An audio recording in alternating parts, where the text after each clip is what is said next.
week into the initial album release, and after numerous listens, analyzation, song breakdown, and careful thought, I'm bringing you my take on Chris Brown's Heartbreak and a Full Moon.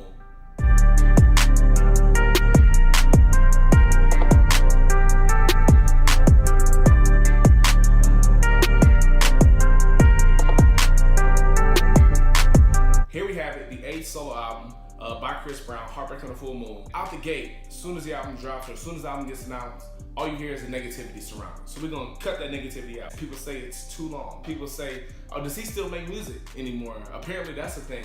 All the songs sound alike. Stop! Personally, that whole statement of all songs sound alike thing is a little bit garbage to me. I think the switch up on this album is crazy. You got everything from the reggae to you got your true R&B that's real soulful. You got the dark and eerie, breezy tone that he kind of gives you in songs like Summer Breeze. You also got like the party, like the bumping tracks on it. You got tracks to the bedroom, and you also get him rapping on it, which you know that he does also well. So when people say that it all sounds alike and this sort of thing, I'm not buying it.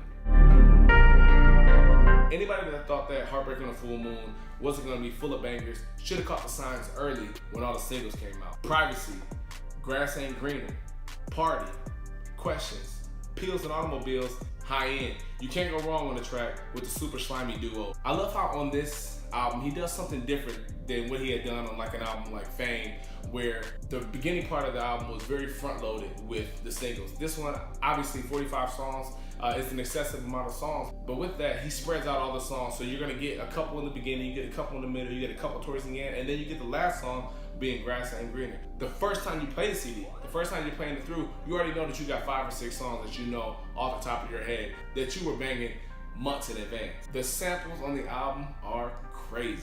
You get samples like you get in Juicy Booty, where he samples Cutie Pie by One Way and also throws in a little bit of Pac and Dr. Dre with California Love. You get Questions, where you get the Turn Me On sample by Kevin Little. You also have Hope You Do, where he samples personally my favorite R&B song of all time, which is Where I Wanna Be by Donnell Jones. So I just love how he's able to throw that in there and show that like, yeah, I'm young, but at the same time, I'm a student of the game. One thing I can say that I definitely appreciate out of this album for sure is the fact that, I wanna say since about Exclusive, Chris has been, been very heavy with using like the dubstep, EDM type tunes. I love how in this album, he sort of deviated away from that and kept it real like smooth, kept it real hip hop, kept it real R&B. Him getting away from that and just kind of giving us what we want to hear and not so much crossing over makes this album a true classic.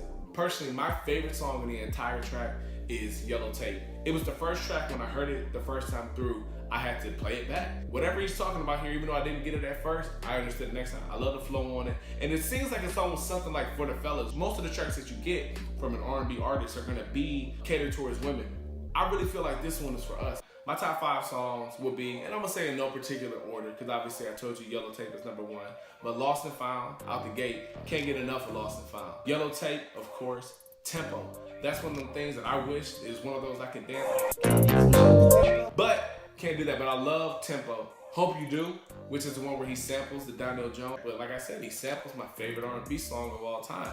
So I'm constantly playing that one over again. Runaway, I think that's cold. It comes right before Yellow Tape, which is cool because it has a very similar sound to Yellow Tape, yes, but it's different. The message is different.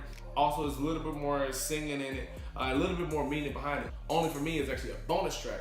Love that joint. So before I made this video, I wanted to make sure that I carefully curated all the tracks on there. So I've listened to this album, I wanna say 45 songs, 2 hours and 40 minutes, over 15 times. I can honestly say that I can play this album all the way through, no skips. It's actually amazing. I've interacted with a lot of people since this dropped just because I want everybody's feedback when it comes down to this, because I want to know how everybody is sort of judging who's my favorite artist of all time. I want to know like what's in the know. Just so many people are just saying he's genius, so this is great. So hearing that great feedback is always a positive, fan to fan. With this being the 8th album, I want to say it definitely finished this top 5. I do think that like X is better. I think that Royalty is better as well. And obviously you can't go wrong with the original Chris Brown self-titled album. I think this album is something special, and I think that it's gonna go down as one of his best when it's all said and done. You can't deny good music, and I wanna say that this is really, really, really good music. I'm gonna go ahead and I'm gonna give Heartbreak on a Full Moon an A. You heard it from me. Thank you all for tuning in. I hope you guys appreciated my input on who is my favorite artist. If you love this video, which I hope you did, if you love the album, which I hope you do, two things. One, go get the album. Go listen to it. Find some way to listen to it. Borrow somebody's phone if you need to, if you just against doing it, or if you're up on data plan or whatever that may be. Secondly, like the video if you like it. Comment what you think. That'd be super appreciated. We can go back and forth all day about this because I'm gonna argue to the end about how strongly I feel. Add me on Instagram at Aric Jones. And finally, subscribe to this channel. There's gonna be so much more coming. And I just love to talk to y'all. I just love to let everybody know how I'm feeling, sort of what's going on. So if you wanna be a part of that, I love you, I appreciate you. And until next time, peace.